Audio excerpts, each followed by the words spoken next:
السلام علیکم ورحمۃ اللہ وبرکاتہ۔ ڈیلی ون پیج کے شعبے سے آج کے پیج کا نمبر ہے 38۔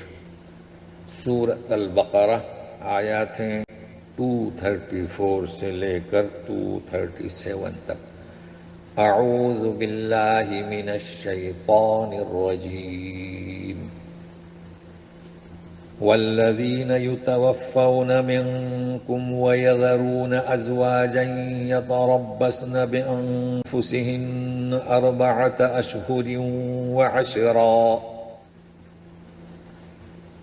فإذا بلغن أجلهن فلا جناح عليكم فيما فعلن في أنفسهن بالمعروف واللہ بما تعملون خبیر۔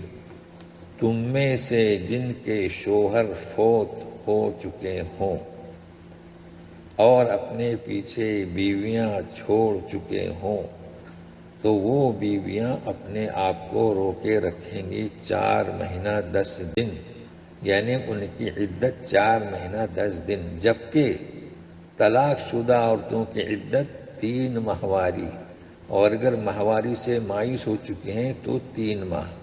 تو اس آیت کو نوٹ کر لیں کہ جس کسی عورت کا شوہر مر چکا ہے اس کی عدت 4 مہینے 10 دن۔ پس جب وہ اپنی عدت پوری کر لیں تو پھر تم پر حرج نہیں کہ وہ اپنے بارے میں دستور کے مطابق کوئی بھلا کام اختیار کریں، یعنی ماں باپ کے یہاں جائیں، دوسری شادی کریں۔ اللہ تعالیٰ تم جو کچھ بھی کرتے ہو اس سے خوب واقف ہے۔ اب عدت میں بیٹھی ہیں تو اس کے کچھ آداب پیش کیے جا رہے ہیں کہ ان کے ساتھ آپ کس طرح پیش آئیں۔ وَلَا جُنَاحَ عَلَيْكُمْ فِي مَا عَرَّضْتُمْ بِهِ مِنْ خِطْبَةِ النِّسَاءِ أَوْ أَكْنَنْتُمْ فِي أَنفُسِكُمْ علم الله أنكم ستذكرونهن ولكن لا تواعدوهن سرا إلا أن تقولوا قولا معروفا ولا تعزموا عقدة النكاح حتى يبلغ الكتاب أجله واعلموا أن الله يعلم ما في أنفسكم فاحذروه واعلموا أن الله غفور حليم۔ اور تم پر کوئی حرج نہیں کہ تم اشارتاً کنایتاً ان سے بات کرو نکاح کی، خطبت النساء یعنی منگنی، جی، یا ہے کہ اپنے دل میں کوئی بات چھپا، آپ کو ان سے شادی کرنا ہے یا کسی سے کروانا ہے، اس لیے کہ اللہ تعالیٰ جانتا ہے کہ تم ضرور ان کے ساتھ اس نکاح کا ذکر کرو گے، لیکن وعدہ مت کرو چپکے سے بھی، لا تواعدوہن سرا، جی ہاں، مگر یہ کہ بھلی بات کہو۔ بھلی بات یعنی کیا؟ انشاءاللہ اللہ تعالیٰ تمہیں نہیں بھولے گا، تمہارے لیے بہترین راہ اختیار کرے گا، اس طریقے سے۔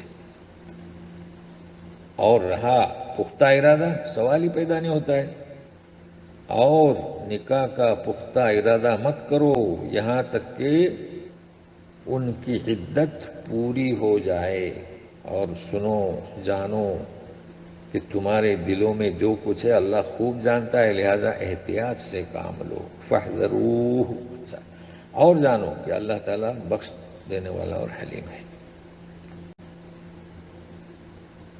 لا جناح عليكم إن طلقتم النساء ما لم تمسوهن أو تفرضوا لهن فريضة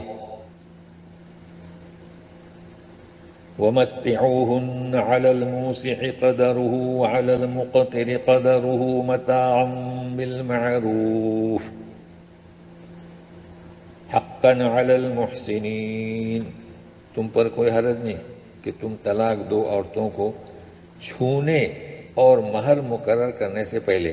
دیکھیے، او تفریضو، یعنی کوئی مہر مقرر نہیں کیا اور اسے چھوا بھی نہیں، بس نکاح ہوا اور تم نے طلاق دے دی، تو اب کیا حکم ہے کہ ان کو کچھ نہ کچھ فائدے کی چیز دے دو۔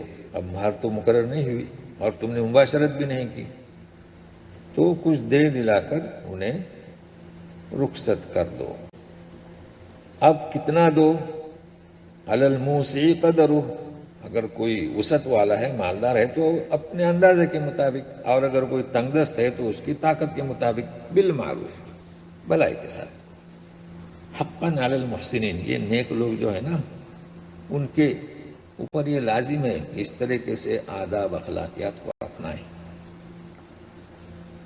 وَإِن طَلَّقْتُمُوهُنَّ مِن قَبْلِ أَن تَمَسُّوهُنَّ وَقَدْ فَرَضْتُمْ لَهُنَّ فَرِيضَةً فَنِصْفُ مَا فَرَضْتُمْ إِلَّا أَن يَعْفُونَ أَوْ يَعْفُوَ الَّذِي بِيَدِهِ عُقْدَةُ النِّكَاحِ وَأَن تَعْفُوا أَقْرَبُ لِلتَّقْوَىٰ وَلَا تَنسَوُا الْفَضْلَ بَيْنَكُمْ إِنَّ اللَّهَ بِمَا تَعْمَلُونَ بَصِيرٌ۔ اگر تم نے انہیں طلاق دی ہے مباشرت سے پہلے، البتہ مہر مقرر ہو چکا تھا، تو اب آدھا۔ پہلے کیا تھا؟ مہر مقرر نہیں ہو چکا تھا، لہذا کچھ دے دو، اور مہر مقرر ہو چکا ہے تو آدھا۔ ہاں، یہ اور بات ہے کہ عفو ان کو معاف کر دیں، ان کی مرضی، یا ہے کہ جو ذمہ دار ہے نکاح کا وہ معاف کر دے، چونکہ خواتین کا کوئی ذمہ دار بھی ہوتا ہے نا۔ اور یہ کہ درگزر کرنا، یہ تقوی کے زیادہ قریب ہے، مطلب ہے کہ بھلائی کے ساتھ پیش آؤ۔ اور دیکھیے، آپس میں بھلائی کرنے کو مت بھولو، ہمیشہ آپس میں ایک دوسرے کے ساتھ بھلائی سے پیش آؤ۔ اللہ تعالیٰ جو کچھ تم کرتے ہو اس سے خوب واقف ہے۔ اب ہم نے آپ کو ایک آیت پیش کی ہے، پوسٹ کی ہے، وہ ہے احزاب کی 49۔ اس میں کیا کہا جا رہا ہے کہ مومنو، جب تم مومن عورتوں سے نکاح کرو، پھر ہاتھ لگانے سے پہلے ہی طلاق دے دو، تو ان پر تمہارا کوئی حق عدت کا نہیں، مطلب ہاتھ ہی نہیں لگایا تو اب عدت نہیں، ہاتھ نہیں لگا، اس کو صرف نکاح ہوا اور فوراً کچھ وجوہات کی بنا پر طلاق دے دی، تو عدت کی ضرورت نہیں، وہ فوراً دوسرے سے کسی سے شادی کر سکتی ہے۔ تو آپ اس کو اچھی طریقے سے پڑھ لیں۔ لیکن اگر شوہر مر چکا ہے، مطلب ہے کہ نکاح ہوا اور ہاتھ نہیں لگایا اور شوہر مر چکا، اب عدت ہوگی، کون سی؟ 4 اشہر و عشرہ، تو ان 2 چیزوں کو ملحوظ رکھے گا۔ جی، تو آج اتنا ہی۔ السلام علیکم ورحمۃ اللہ وبرکاتہ۔